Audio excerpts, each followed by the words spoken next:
sinzire ndi kumwe nawe.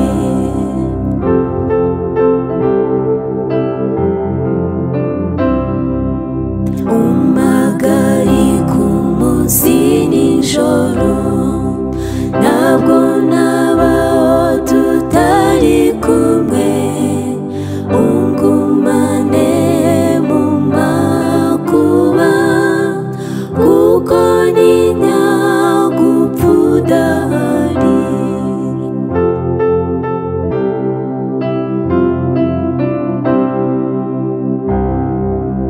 Nubwo nkanguka ungume bugufi, naho ndi bujye gukora hose, kugeza ubwo nzazira